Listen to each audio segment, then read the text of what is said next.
मुसलमानों का ये मसला है कि ये नबी पाक से प्यार तो करते हैं और अल्हम्दुलिल्लाह बड़ा करते हैं, लेकिन ये प्यार को जिहतों और सिमतों में कैद करते हैं। यानी मस्जिद में आके दुरूद शरीफ पढ़ते वक्त अगर हुजूर के ग़ुलाम होते हैं तो फैसला करते वक्त और अपने हक में फैसला सुनते वक्त उस वक्त भी हमें नबी पाक का ही ग़ुलाम होना चाहिए।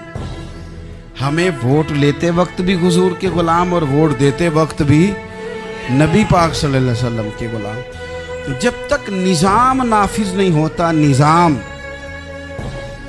यूरोप को आपकी नमाज से तकलीफ ही कोई नहीं तो नमाज पढ़ने के लिए मस्जिदें बनाने की इजाज़त देते हैं।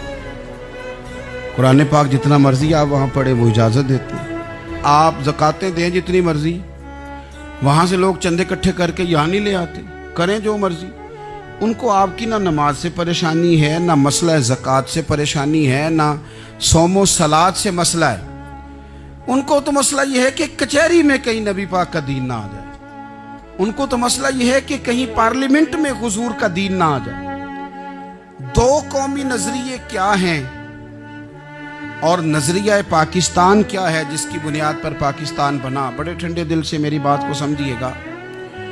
पाकिस्तान अगर अच्छी सड़कों के लिए, तरक्की करने के लिए बना था तो ये तरक्की हिंदुस्तान में रह के भी हो सकती थी।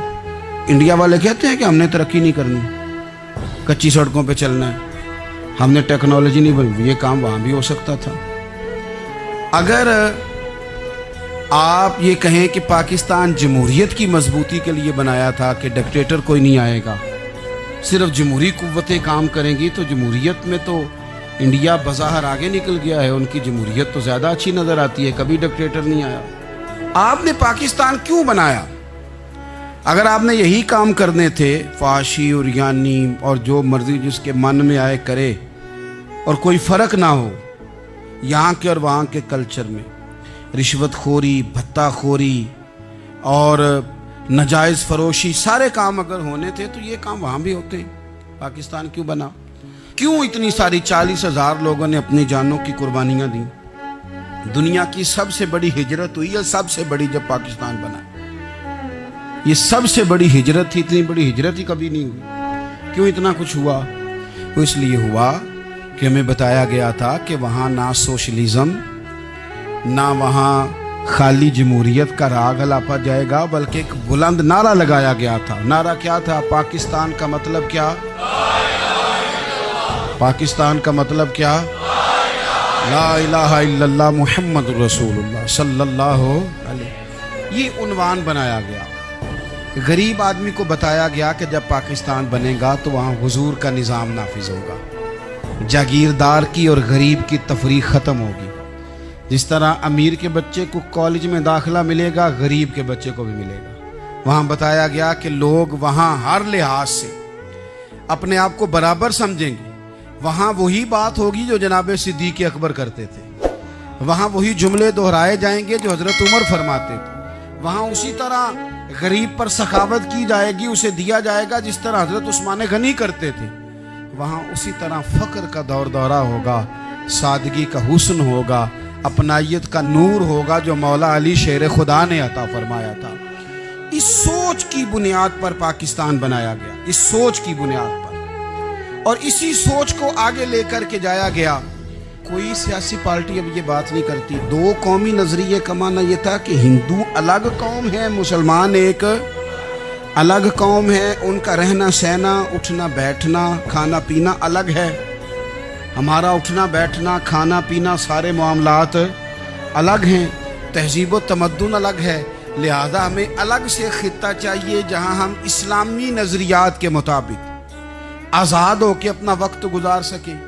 इस दो कौमी नजरिए की बुनियाद पर, दो कौमी पहले तो अल्लामा इकबाल इसके कायल नहीं थे। अल्लामा इकबाल का पहले ख्याल ये था कि सारे जहां से अच्छा हिंदुस्तान हमारा, ये इकबाल ने लिखा था। फिर इकबाल कहते हैं मेरी सोच बदली और फिर मैंने कहा कि नहीं, खित्तों के जोर पे नहीं, आप रंग नस्ल के जोर पे नहीं, बल्कि कहने लगे कि अपनी मिल्लत पर कयास अक़वाम मगरिब से न कर, खास है तरकीब में कौमे रसूल हाशिम। आप जो तकसीम करेंगे, ये जो तकसीम हुई है ना अरब की, یہ مذہب کی بنیاد پہ نہیں ہوئی. یہ تو ان کی ذاتی لڑائیاں تھیں. چھوٹا سا دبئی بن گیا, چھوٹا سا مسقط, چھوٹا سا ابو ظبی. یہ تو ان کی ذاتی لڑائیاں تھیں, قبیلوں کی لڑائیاں تھیں, جنگیں تھیں, چھوٹے چھوٹے ملک الگ سے تقسیم ہو گئے. یہ مذہب کی بنیاد پہ ایسا نہیں ہوا. دنیا میں جتنی ریاستیں ٹوٹ کر بڑی ریاستوں سے الگ ہوئی تو اس میں یہ تھا کہ ہماری قوم الگ ہے, ہم سردار علیحدہ سے ہیں, اس لیے ہم علیحدگی پسند ہیں. دنیا کے اندر 2 ہی وطن ہیں جو دین کے نام پہ بنے, 2 ہی اسٹیٹ ہیں جو اسلام کے نام پر وجود میں آئیں. پہلی مدینہ منورہ ہے اور دوسری پاکستان ہے. خالص مذہب کے نام پر یہ 2 ریاستیں وجود میں ہیں, ایک مدینہ طیبہ اور دوسرا پاکستان. پاکستان کا مطلب کیا؟ لا الہ الا اللہ محمد رسول اللہ صلی اللہ علیہ وسلم. اس بنیاد پر اس وطن کو, خطے کو حاصل کیا گیا, یہی نعرہ لگایا گیا.